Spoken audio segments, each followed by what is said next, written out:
I'm going to talk about the use of drones. Slight digression from the main subject here, but I hope you find it of some interest. So everyone, I assume, has heard of drones. I'm sure some of you have seen them as well. What I'm going to try and do is to give you an overview of what drones can do for the power sector in particular. I would also like very briefly to talk about our own organization and the way we operate in this particular space. And the key takeaway that I would like to leave is that drone technology is already here and that the technology can actually revolutionize the way we operate in the power sector as well as in many other fields. So before I start speaking about drones, I thought I'll just introduce our company. We were the first, our company being Taneja Aerospace Aviation Limited, we were the first private sector company in India to start manufacturing aircraft. We manufactured way back in 1995, we started manufacturing a 6-seat piston twin engine aircraft called the P-68C. And even today, a lot of the pilots who are flying in the airlines have done their twin engine conversion on P-68 aircraft. TAL now actually makes parts. We make parts and assemblies for the aerospace industry. We work for HAL, for ISRO, for the GSLV and PSLV programs. And we work with almost all of the DRDO organizations who are involved in the aviation sector. We also do modification work. That's a core business for us, for the Air Force as well as for the Navy. We're currently working on a number of contracts in MiGs as well as AN-32 aircraft.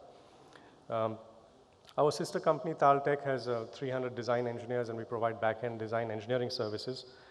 We operate out of Hosur, just outside of Bangalore, where we have a private airfield with a runway. And our association with UAVs goes back a lot of years, almost 15 years, when we started manufacturing the Nishant UAV for a UAV designed by the Aeronautical Defense Establishment. So we've now graduated to working on a new UAV that India is developing. It's called the Rustam. It's a very large 18-meter wingspan UAV. And that's how we thought of utilizing and leveraging the knowledge that we had and translating that knowledge to the UAV sector in the civilian space. I'll just give you an overview of what I think, or where the applications, what applications drones have in the power sector, and I believe it covers virtually the entire life cycle of the project conception, surveying of the land, right through to monitoring and maintenance of equipment that has been put up. So going back here, remote sensing is something that is not new. Remote sensing has been going on for many years. You could earlier do remote sensing through satellites. You could do remote sensing through fixed wing as well as rotary wing aircraft. What UAVs have really done is they've changed the economics of how that happens. It's made it much cheaper. And also because UAVs fly lower, in many cases, the data that we acquire is much more accurate. That makes the data more actionable and essentially changes the viability of a lot of the applications that we have. As far as the sensors are concerned, we have a whole host of sensors that we can integrate. I've just listed a few of the sensors that we utilize to collect data. Now, the technology does not lie only in collecting data. The technology lies as much in operating the UAV, collecting the data as it does in the processing of data, because we can collect thousands of images, and you do not want to be sitting poring through all those images to try and collect the information that you require. So what we focus on is the operation of the UAV, the collection of the data, as well as on processing the data and giving you the data in the format that you really require.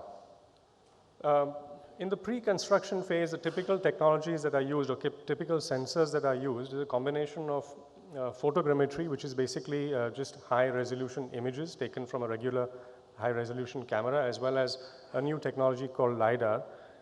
When you combine the data that you get from both these types of sensors, you can get a lot of very rich information that can subsequently be analyzed for use in pre-construction activities. These are just some of the typical applications that are available. I sort of will not go through each of them. If you have any questions, we actually have a couple of UAVs out there, and we have our technical team here as well.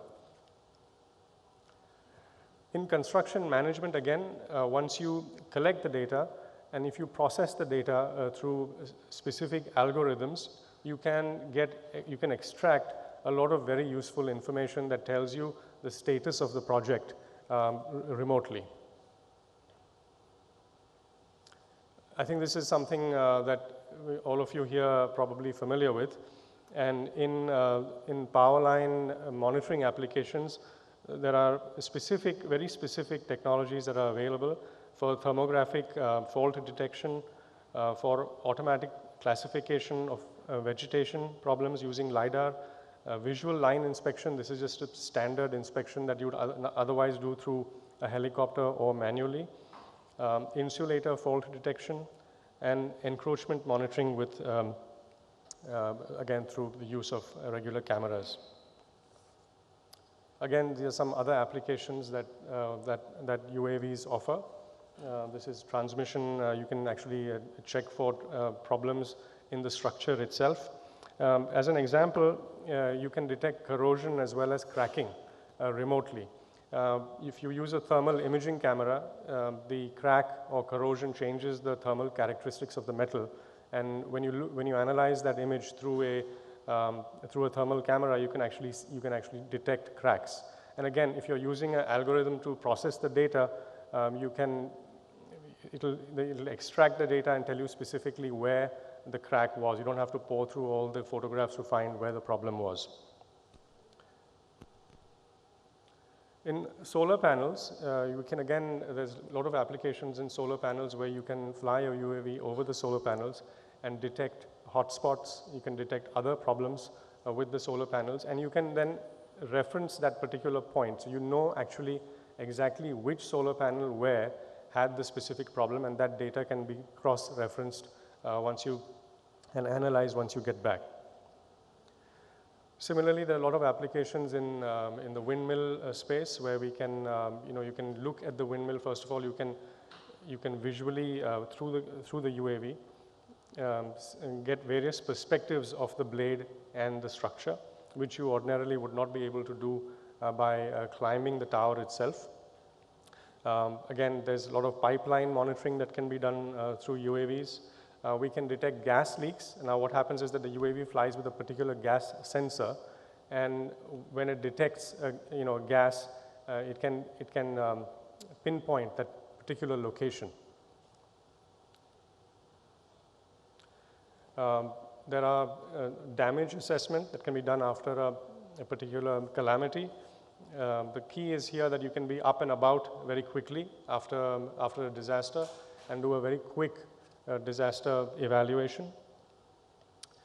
And just a final slide on how we typically operate and how this space. The space is very new. There are a lot of there's a lot of noise about drones, but really no one knows how to go about using drones. The way we operate is we don't sell a product. We offer a service. And how that service works is that we come and try to understand precisely what your requirements are and customize a solution. There are a lot of technologies out there that can be integrated into a UAV. And there's really no point in producing a standard product that doesn't meet anyone's requirement. You have to actually go out, find out what particular sensors and what particular UAV they need to be integrated with. And so the ideal way is to go out, understand what the customer wants, and integrate the sensors and produce a customized solution, and actually then do a pilot project. Because unless you do a pilot project, it's very difficult to make sure that we've actually met your specific requirements. So thank you.